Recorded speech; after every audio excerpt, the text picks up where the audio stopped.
Hey everyone, Castellan here, welcoming you to my latest Lego Streetscape tour. It's basically a Lego City tour, done one street at a time. And in the center of this particular street, we have a building that is crucial to the function of any Lego city, especially a Lego city that has experienced a bit of a baby boom in the past few weeks. Yes, this video will be focusing on my newest modular MOC, the Daycare Center. And to emphasize the streetscape nature of this video, we'll do a quick little flyby to give some more context to the building. Next to the daycare center, we have the subject of my previous video, the corner apartments. And our daycare center with the couple stories and upper floor deck. And then, flanking that, we have the temp agency, also the subject of a previous streetscape tour. Now, this is the part of the video where I usually talk about the design criteria I had for the project, which is to say, what were my goals when I started building. I had 3 goals for this, and ironically enough, none of them had anything to do with the building being a daycare center. The first goal I had was that I wanted to use some new colors. As you can see, I ended up using the azure and the bright yellow-green colors, which are available now, but were not available when I was building with Legos as a teenager. And it turns out, these colors are awful. They're an eyesore, just terrible. Looking at it now, it's not quite so bad in context, but part of that is because of the context. I've got the building next to the corner apartments, which is white and has a lot of bright blue. And it's next to the temp agency, which has a lot of pastel white and gold, no, pastel yellow and gold, and some reds and other bold colors. But if I tried to stick this building next to any of the official modular buildings with their muted, realistic city colors, I think it would just be an eyesore. Maybe this would work well in a Lego Friends city, but that's not what I'm building. And to be perfectly honest, if I didn't really like how I ended up finishing the building with the daycare center, I would probably tear this down as soon as I'm finished with the video. I was that disappointed with it at first. And the funny thing is, it could have been worse. I started out using magenta in place of the blue. But the only reason I didn't do that is that I did not have any magenta pieces for that round corner. And that corner brings us to the next design criteria I had for this, which was I had a basic shape in mind for this building. The basic shape is pretty much what you see. Blocky tower on the left, a little curve close to the middle, and then on the right, a stairway and little upstairs patio. And I'm pretty sure I stole that basic shape from someone else's modular MOC, which I saw on their video somewhere on YouTube. So whoever made this design first, thanks for the loan. And the last goal I had for this project was that I wanted to create a storefront pattern using that wonderful 6x5 clear plastic panel. It made for a great window, and I really wanted to use it in a building. That part was pretty easy. I did not achieve the full effect of that pattern just because of the shape I wanted to use, but in that sense, the experiment was a success. Now, with all of that said, I feel I can actually justify the presence of a building whose form has absolutely nothing to do with this function. And that justification is, this building was built by a Lego developer. All that developer envisioned was an image of a brightly colored building on a Space for Lease poster, which also justified the horrible colors. The tenant finish, as it is for most developers, was just an afterthought.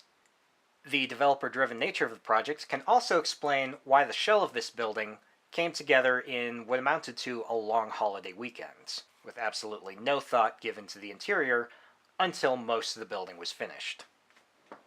And now we're getting off the tripod for a in-depth floor-by-floor look at the building, beginning with the ground floor, which actually has nothing at all to do with the daycare center. It is instead a pants store, which I decided to do because, well, I had accumulated lots of fancy pants, and just it was the first thing that came to mind, and it was fairly easy to do. As you can see, we've got an open area, cash register, and a bunch of shelves displaying some very fancy pants. We also have a dressing room with a functional brick-built door, and also that dressing room has an operable window that goes to the alley, which, if you think about it, is probably not a good idea, especially in a Lego city which has lots and lots of crooks, I'm sure some of whom could use some more pants. Now, you might think that a pants store would be the perfect place to place a Lego Movie Where Are My Pants Guy minifigure. Unfortunately, I never got that minifigure. I did, however, get his wife, who I have decided should work the register. It's a different brand of irony, but I think it still works. And now we have the part of the building that gives the daycare center its name, the actual daycare center. We start off with a staircase straight from the street, up to a little entry patio with a couple of gate, which is just a couple of doors secured by some jumper plates. Beyond that, we have a second story outdoor patio where we have a baby playing ball with a puppy. Good guard dog.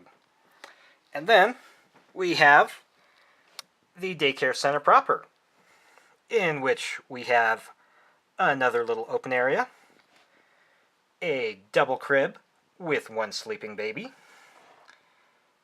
and the toy bin, helpfully on the floor where the babies can reach it.